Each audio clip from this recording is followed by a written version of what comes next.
Papo com os personagens do esporte.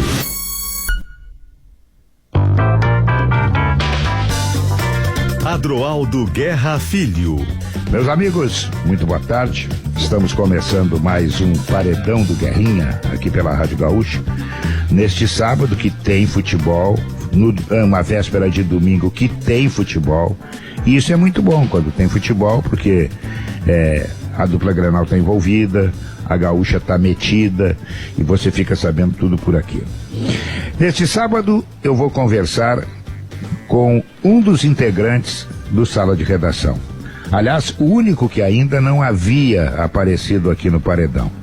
E ele vai contar a vida dele, vai contar a história dele, vai contar o namoro e o casamento com a RBS, vai contar as andanças todas dele, vai contar também como é ser presidente de uma entidade tão forte e tão decisiva como é a SEG.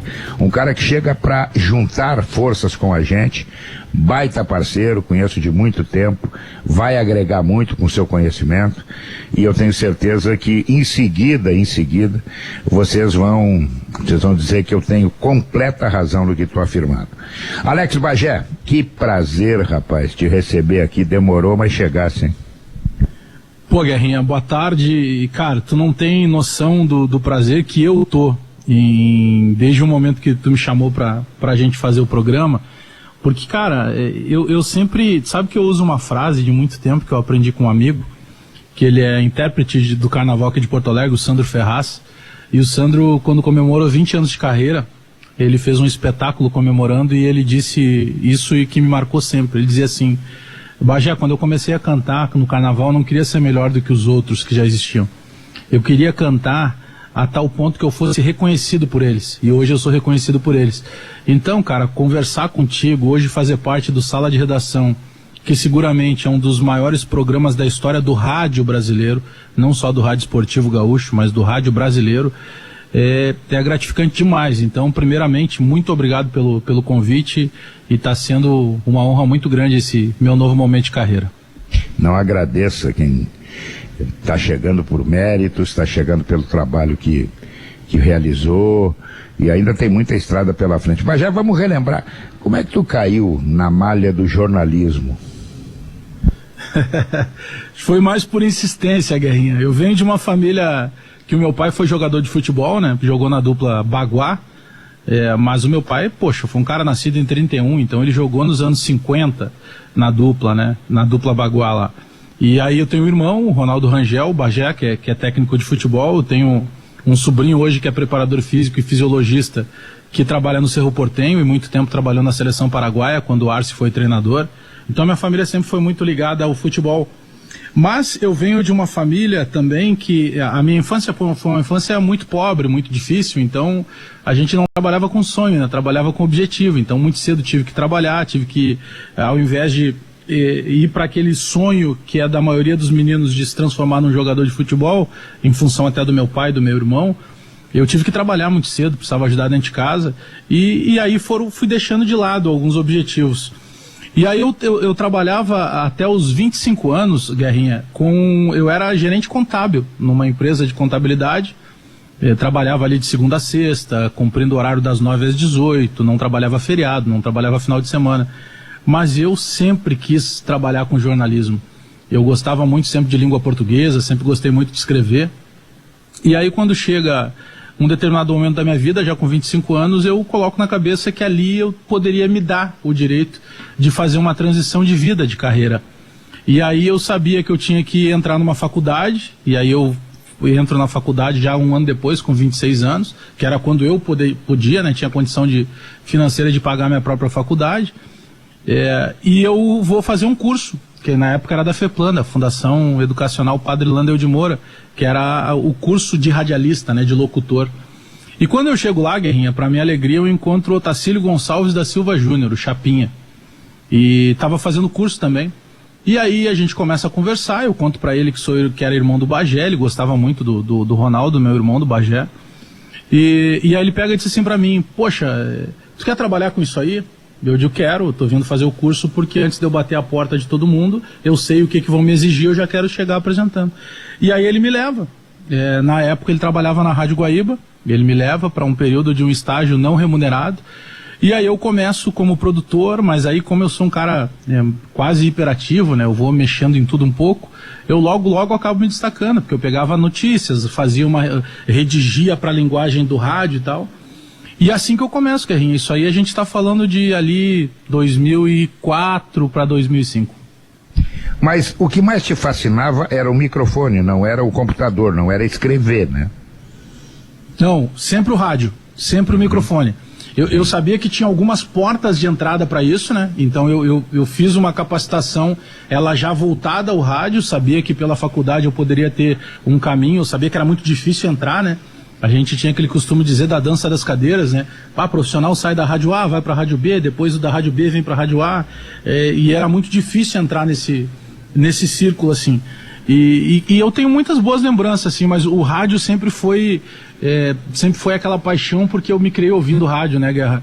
E o primeiro dia quando eu fiz a minha estreia no Sala de Redação, agora dia 10 de março, foi uma coisa muito emocionante, assim, quando abriu o microfone o Pedro me chamou para dizer as primeiras palavras no microfone da Rádio Gaúcha, mas principalmente no Sala de Redação, porque veio aquela memória fotográfica do meu pai, que parava tudo que ele tinha que fazer no meio-dia para ouvir o Sala. E ele discutia com o rádio, sabe? Ele concordava ou discordava com o que os caras estavam dizendo ali. E essa memória veio junto comigo, assim. Então eu me sentia quase realizando não só o meu sonho, mas o sonho do meu pai, da minha família, das pessoas que sempre consumiam. Eu sempre fui um cara de rádio, né? Eu já fiz TV e tal, mas eu sempre fui um cara de rádio. A paixão era falar no microfone, sabe? Ser o repórter de campo, chegar a ser comentarista de uma jornada. Foi sempre isso que me fascinou.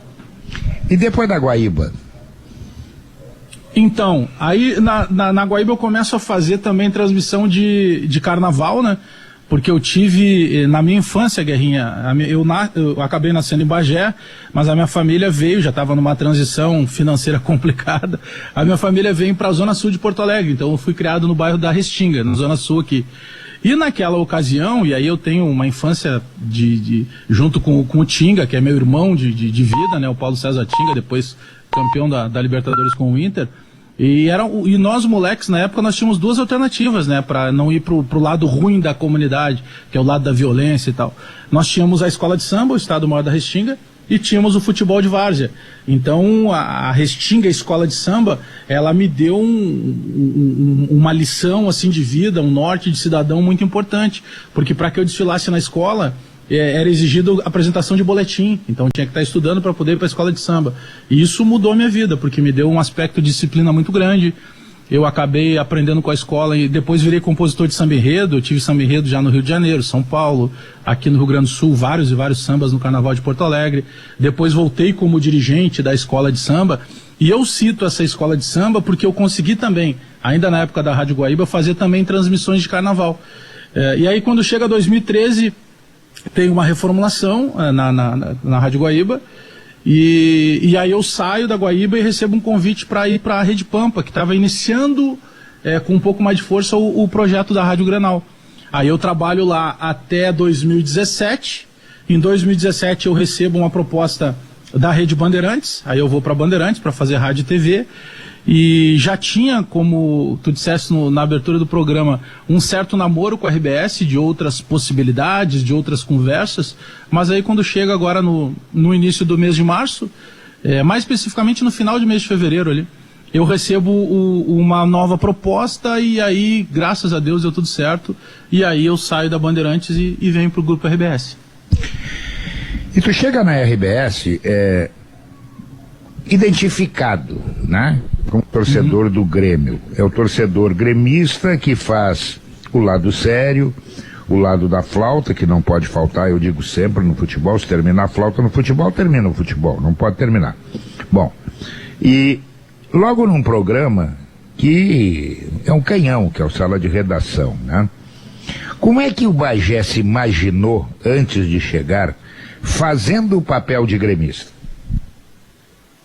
Mas sabe, Guerrinha, isso é muito importante que eu coloque, porque essa a transição do jornalismo, entre aspas, isento, para o cara identificado com o Grêmio, ela acontece num processo muito natural. De 2 anos para cá, a minha vida mudou bastante, numa série de aspectos. Eu tenho 2 filhas, né, e aí nasceu minha primeira netinha. a Manuela. E aí quando nasce a Manu, aquela história do vô babão, que não pôde ter tanto tempo assim em função do trabalho com as filhas, quer fazer tudo diferente com a neta, né? E a minha neta hoje mora em Florianópolis, né? A minha filha mais velha é fisioterapeuta, já tem a vida estabelecida lá em Floripa. E aí eu começo a repensar tudo isso, e aí eu começo a discutir com a minha mulher essas situações, né? Poxa, por que eu tenho que chegar no restaurante e quando o cara pergunta, vem cá, gremista ou colorado? Eu tinha que criar uma história, sabe? Uma ficção, pra não dizer pro cara se eu era pô, né? Era uma coisa assim, por que eu tenho que fazer isso? Por que eu não posso dizer? E aí eu chego a essa conclusão. E aí eu começo a falar com vários colegas, Guerra. Vários. Colegas aqui do Rio Grande do Sul, colegas de fora do Rio Grande do Sul, debater essa questão. E aí eu chego à conclusão que eu não teria problema nenhum que eu me assumisse gremista. Para mim foi libertador. Eu posso hoje aparecer em foto com camisa do Grêmio, sabe? Eu tinha toda uma limitação dentro da minha família. Eu e minha mulher, quando a gente ia trocar de carro, evitava comprar carro vermelho ou azul. Eu digo, cara, que isso, né? Não vai mudar nada. Eu vou poder ter uma transparência muito maior com as pessoas que gostam ou que não gostam do meu trabalho. Então foi uma transição natural. Tanto que... e aí quando surge... essa proposta agora que acabou se concretizando, né, que era o namoro e virou casamento com o Grupo RBS, foi colocado para mim, né? E quando é colocado para mim que a ideia seria eu me transformar num participante do Sala de Redação, o frio na barriga voltou, Guerra, porque eu sei da responsabilidade, eu sei do peso que é abrir o microfone da Rádio Gaúcha de maneira geral, mas do Sala de Redação em especial, né? Meu pai dizia que o Sala era a santa ceia do debate esportivo, sabe? Não, aquela mesa ali é uma mesa sagrada, foram poucas pessoas na história que estiveram ali e tal. Então, essa responsabilidade é muito grande. Muita gente começou a me perguntar, poxa, e agora, tu vai pro lugar do Paulo Santana? Eu digo, não façam isso. Paulo Santana, acho que ninguém é igual a ninguém. Eu acho que cada um tem a sua época, o seu estilo. Eu não me sinto representante do Grêmio, eu sou um jornalista que torce para o Grêmio e que tornou isso público. Mas eu não sou o representante do Grêmio. As minhas ideias, elas vão coincidir com grande parte do torcedor e automaticamente divergir de outra parte, né? Não tem essa unanimidade. Mas eu me senti com uma responsabilidade proporcional à minha felicidade e à minha alegria, Guerra, por esse momento, pelo momento de participar de um programa que representa tanta coisa. Porque quando a gente fala de debate esportivo no Rio Grande do Sul, a gente vai falar de vários e vários nomes, mas nunca deixaremos de falar no Sala de Redação. Então eu tenho um orgulho muito grande, sim, de estar numa condição que, por exemplo, entre outros, o Paulo Santana esteve, sendo o cara que era debatedor de sala, comentarista do Sala e que ali não representava, mas falava sendo publicamente um cara identificado com o Grêmio. Então é esse peso que eu tenho, assim, de concordar com algumas coisas, discordar de outras, mas sendo o Alex Bagé, que não é o cara, eu não sei se eu vou chegar um dia, e aí eu volto àquela história que eu te contei no começo da nossa conversa, que o Sandro Ferraz dizia, cara, eu não queria cantar melhor do que os outros, eu não quero ser melhor do que ninguém, eu quero que esses caras um dia me reconheçam. Eu chego num momento de carreira hoje no Sala de Redação que eu posso dizer que esses caras são meus amigos. Ô Guerrinha, tu não vai lembrar do que eu vou te comentar agora aqui, mas para mim marcou demais. Eu estou apresentando em determinado momento um programa que tinha uma ótima audiência na Rádio Grenal pela manhã, e daqui a pouco entra um recado no meu Facebook, Adroaldo Guerra Filho, parabenizando pelo programa, dizendo que estava demais, rindo e tal, e eu olhei e eu digo, cara, não deve ser ele. E aí eu fui procurar ver se era realmente o teu perfil, e a gente passou a conversar, e aquilo pra mim, cara, valeu mais do que qualquer dinheiro que eu pudesse ganhar, entendeu? Que é isso que eu tô te falando, desse reconhecimento desses caras que eu sempre tive como referências. E uma das referências é tu, pelo cara que faz um estilo de debate que me agrada muito. Porque é aquele debate que quando tem que ser duro é duro, e ao mesmo tempo quando ele tem que dar aquela zoada, aquela quebrada, aquela leveza, ter aquela sacada interessante também faz parte do jogo, né? Sabe que eu aprendi muito, Bagé, Santana para mim é um mito, Santana é inigualável. Uma vez eu vi uma discussão do Santana e o saudoso Paulo Rogério Amoretti na TV Com. E o Amoretti daqui a pouco disse assim pro Santana, tu é gremista? O Santana parou, olhou para ele e disse assim, e tu é colorado? Pronto, acabou a discussão. Qual é o problema? Ser gremista, ser colorado, não tem problema nenhum, desde que tu seja correto. Hoje, eu costumo dizer, nós da imprensa, não temos mais a capacidade de enganar o torcedor, o ouvinte, o telespectador, o leitor. Por quê? Porque tudo é mostrado, a televisão mostra tudo. E tu, enganando ou tentando enganar, tu só perde pontos. E nós queremos, antes de tudo, claro que o dinheiro é importante, claro que o prefixo é muito importante, mas a credibilidade é a coisa mais importante para quem lida com essa matéria tão doentia, tão maluca que é o futebol. Então, eu não vejo problema nenhum e acho que faz muito bem. Acho que já tem mais gente se identificando, né? E fazem bem também, né? Eu estou esperando, por exemplo, o Jory Vasconcelos se identificar como torcedor dos árbitros. É o único cara que eu conheço que torce para árbitro, entendeu? Ele vai se identificar daqui a pouco. Ó, eu torço para a comissão de arbitragem. Perfeito, é uma torcida. Mas já nós estamos chegando ao final do primeiro bloco do Paredão do Guerrinha, e aqui quando levanta a placa não tem conversa, termina mesmo. Vamos só tomar uma aguinha, trocar o fardamento, voltamos para o segundo tempo e vamos falar sobre o dia a dia do Bagé, o carnavalesco Bagé. Tem muita coisa pra gente falar. Espera aí que a gente já volta. Estamos de volta com o Paredão do Guerrinha deste sábado. Eu estou conversando com o Alex Bagé, que chegou para trabalhar. Ele fala bem do Sala de Redação. O Sala de Redação é um moedor de carne. Eu quando entrei no Sala sempre me disseram isso, cuidado, hein? Aqui tem que estar sempre com a mão no revólver, tem que ser rápido no saque, não pode errar o tiro, porque se errar, meu amigo de Deus, o caminhão passa por cima de ti. Bagé, como é que é a vida do Bagé, fora do microfone, fora da profissão, fora do campo de futebol? O que faz o Bagé? Olha, Guerrinha, eu sou um cara que eu me ocupo com muita coisa, né? Eu tô sempre produzindo, eu sou um cara que eu durmo muito tarde, eu não gosto, mas eu acordo cedo, porque eu tô sempre produzindo muita coisa, né? Essa minha vinda, por exemplo, no Grupo RBS, além do Sala de Redação aqui na Rádio Gaúcha, né?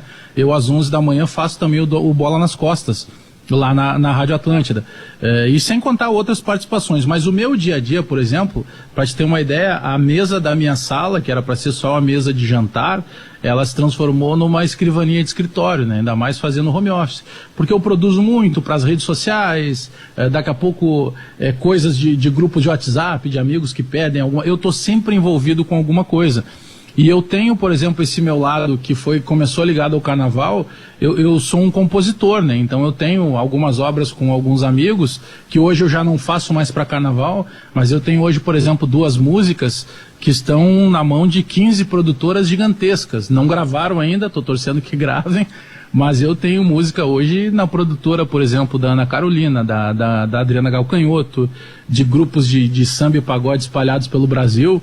Então a gente produz muito, a gente está sempre, não consegue fazer uma música da noite pro dia, né? Então produz, manda pro amigo, aí o companheiro manda de volta, faz um outro ajuste. Eu tenho 2 cachorros em casa, né? Eu sou muito cachorreiro, tenho 2 bulldogs ingleses dentro de casa que estão o tempo também ocupando bastante tempo da gente. Hoje em casa moramos eu e minha esposa, né? E os 2 cachorros. Mas eu tenho um envolvimento muito maior assim com a produção de coisas que estão ligadas à minha comunicação, né? Publicidade, eu tenho uma pequena agência de publicidade para também fazer as minhas coisas e tal, então eu me envolvo bastante. E na questão do home office, né, Guerrinha, todo mundo te acha em casa, o WhatsApp encurtou distâncias, né? Então de certa forma sempre está chegando alguma coisa a mais para a produção. Nesse momento de pandemia, assim como a grande maioria da população brasileira, eu estou com muito medo, então podendo fazer de casa, eu faço de casa, mas não vivendo esse momento de pandemia, né? Eu gosto de estar com os meus amigos, eu tenho muitos amigos, mas aqueles amigos de fé que eu gosto de jantar quando eu estou de folga, fazer um churrasco, né? Se a gente tem um momento mais normal, fazer um samba, alguma coisa assim, que a gente não está vivendo em função da pandemia. Mas eu sou um cara muito caseiro, Guerrinha. Eu tenho ficado muito dentro da minha casa, assim, com a minha mulher e com meus cachorros. E de onde vem a inspiração para compor? É de repente que ela aparece, sei lá, fechou uma ideia e aí vou tentar fazer, pega um papel, uma caneta e começa a escrever, daqui a pouco dá uma parada, 2 dias, 3 dias depois vem outra ideia e continua. De onde é que vem essa inspiração? É que essa minha ligação lá de muito cedo com o carnaval, né, e eu fui entender como é que funcionava uma escola de samba, e depois já mais velho e com a vida um pouco diferente, eu consegui voltar para a escola de samba como diretor da escola e desenvolver projetos também, sabe? Eu tentei estender minha mão de uma maneira que alguém lá, quando eu precisei ainda menino, estendeu e me deu a chance de ver o mundo de uma maneira diferente. Então, esse envolvimento todo com o carnaval, eu lembro de ouvir samba enredo, eu lembro muito dessa frase do Vinícius Brito, né? Filho do Cláudio Brito, Vini, meu amigão e meu parceiro também de composição. E um dia ele falou que ele estudava, às vezes, geografia ou história, ouvindo os sambas enredo do carnaval. E eu nunca tinha parado para ver isso. E eu sempre gostei de escrever, eu tinha muita coisa guardada, e aí eu comecei a entrar nos festivais de samba enredo. E aí, não contente nos festivais aqui de Porto Alegre, eu fui conhecendo amigos, compositores, principalmente do Rio de Janeiro, eu conheço muita gente hoje no Rio e São Paulo, e aí eu me encorajei a... Pô, eu tive um ano para te encurtar e te resumir essa história, Guerrinha. 2016, eu desfilei na sexta-feira com um samba meu no Rio de Janeiro, na Sapucaí, imagina, 80 mil pessoas na Sapucaí cantando um samba que tu ajudou a escrever. No sábado eu desfilei no IMB, com Unidos do Peruche, que é uma escola do Grupo Especial, lá tinha um samba meu também no sábado.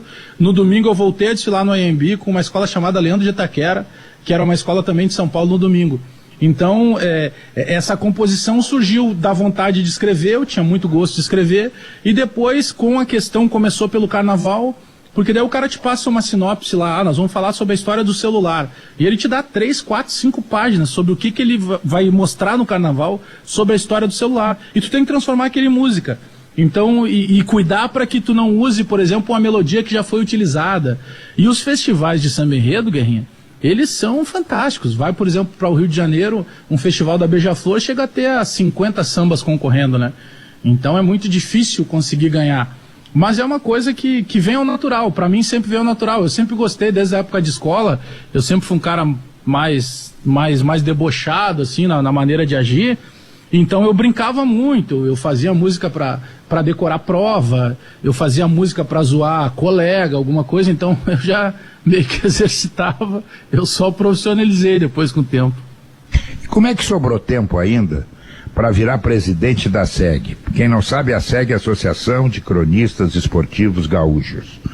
E aí daqui a pouco precisa quebrar galho para quem trabalha com web, para quem trabalha em jornal do interior, precisa arrumar lugar, é uma confusão, tem que bater de frente com o dirigente que daqui a pouco cortou espaço. Como é que tu te transformou neste presidente e, além de tudo, o que faz o presidente da SEG? Como é que sobrevive a SEG? Pois então, Guerrinha, e tudo isso com um agravante ainda, né? É um cargo não remunerado, né? Ou seja, ele te dá cabelo, barba branca, mas é um cargo não remunerado. A SEG passou por um processo muito complicado, ali por volta de 2000 e, sei lá, vamos botar aí 2014, 2015 mais ou menos. Teve um processo muito complicado, quem sabe um pouquinho mais, eu posso estar errando o ano. Porque eu fui eleito no final de 2017, mas eu tinha feito 2 anos como vice-presidente.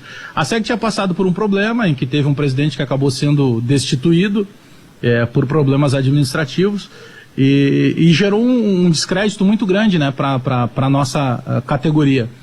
E eu sempre fui esse cara, como eu estava te falando, né, eu costumo brincar que, poxa, se eu tô ali numa lavoura de milho, ou eu vou ser a gralha que vai lá comer o milho, ou eu vou ser o cara que vai cuidar da lavoura, mas eu nunca vou ser o espantalho, aquele cara que tá parado ali sem, sabe, eu tô aqui, beleza, me deixa aqui que pra mim serve. Não, eu vou estar sempre produzindo, eu vou estar sempre, de certa forma, e me graduando nessas questões.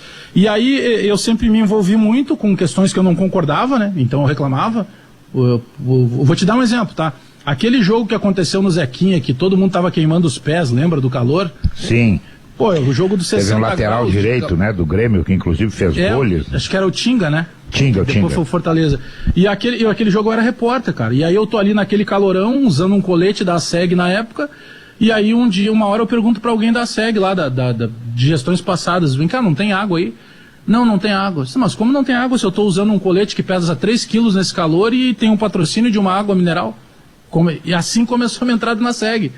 E os caras não entenderam aquilo. Eu disse, não, mas peraí, não é óbvio que se eu tô aqui, eu tô fazendo uma publicidade pra SEG em função da categoria, eu uso um boné da SEG e tenho um patrocínio de água mineral e aí eu peço água e não tem.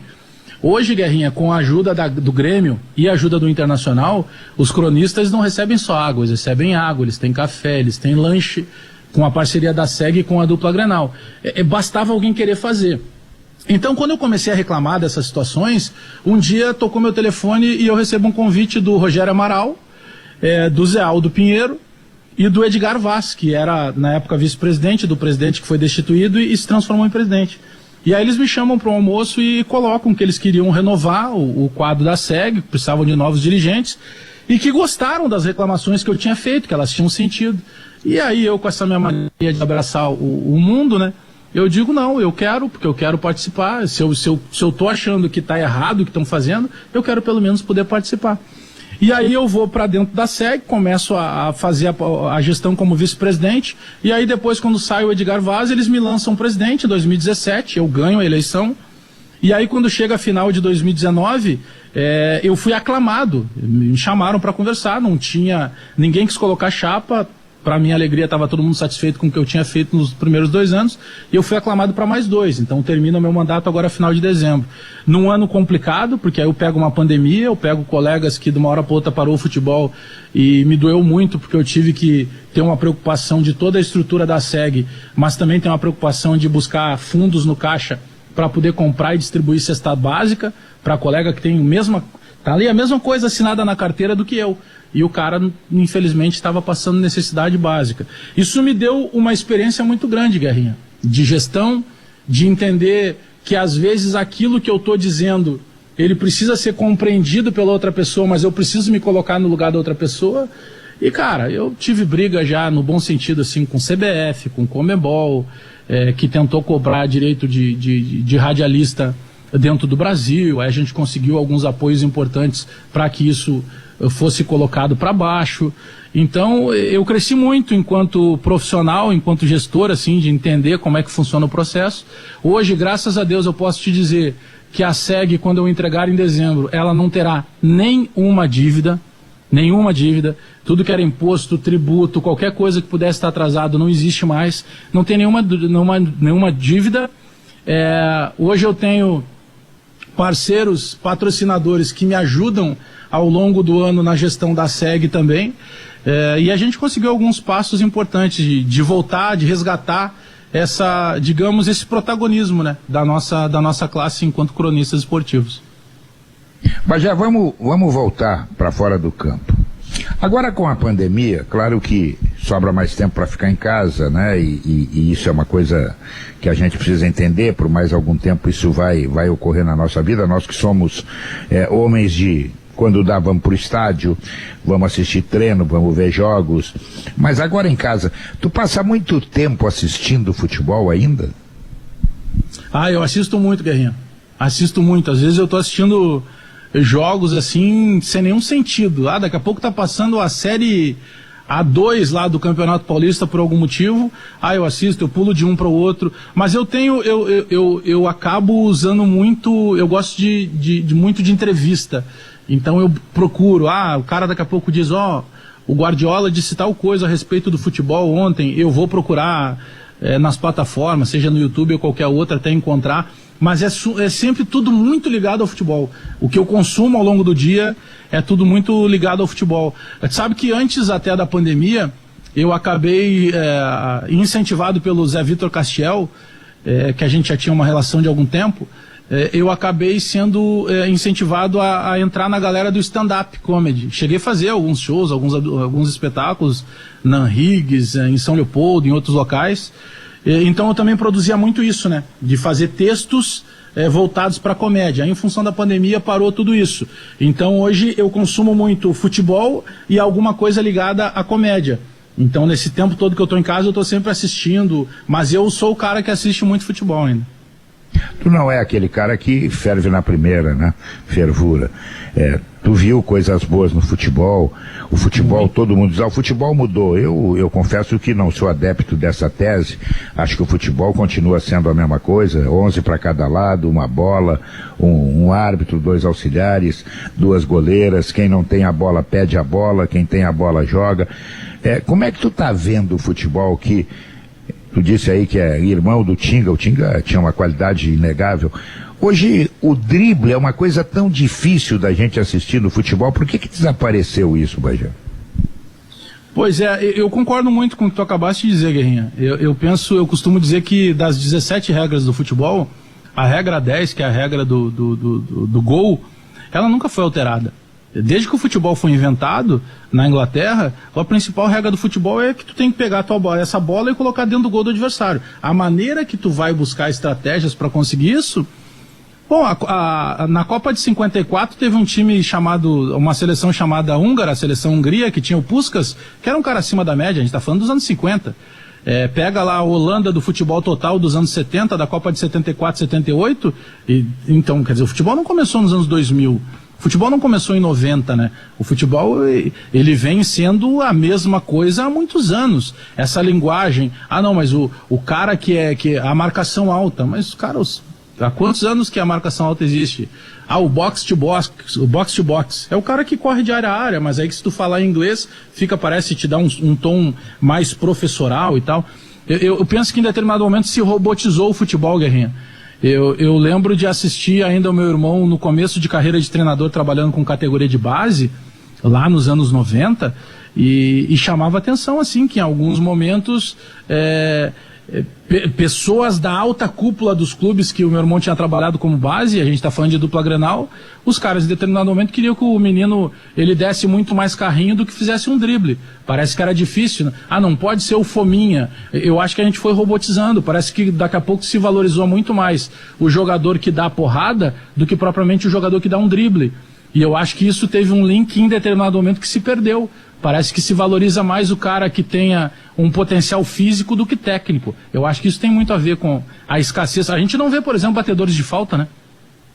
Pois é, sumiram do mapa, né? Hoje é raro o cara que tu olha assim e diz, olha, esse cara aí decide numa bola parada. Hoje não está acontecendo mais isso. O futebol parece que ele ficou assim muito mecânico, né?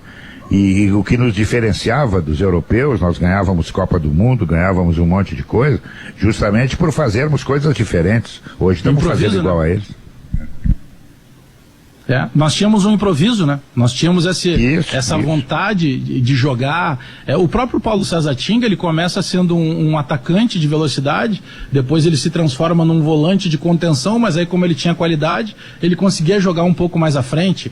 Mas, e tantos outros, o Magrão, que é um outro cara que eu também tenho hoje como irmãozão e foi um baita de um jogador, ele conseguia aliar as duas coisas. Quando precisava arrepiar, ele arrepiava, e quando precisava jogar bonito, ele sabia jogar, né? Tem que ter um repertório vasto, né? E eu não sei se isso vem da base, né?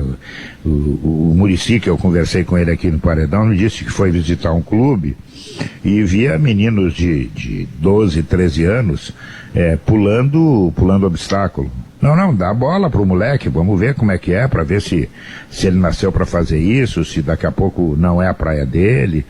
Então eu acho que vem lá de baixo. Bagé, estamos chegando ao final do Paredão do Guerrinha e tu não vai escapar das duas perguntas que eu faço para todos os meus convidados. O que tu fez, seja na tua vida pessoal ou profissional, que tu não deveria ter feito, e o que tu ainda não fez, mas tu quer fazer?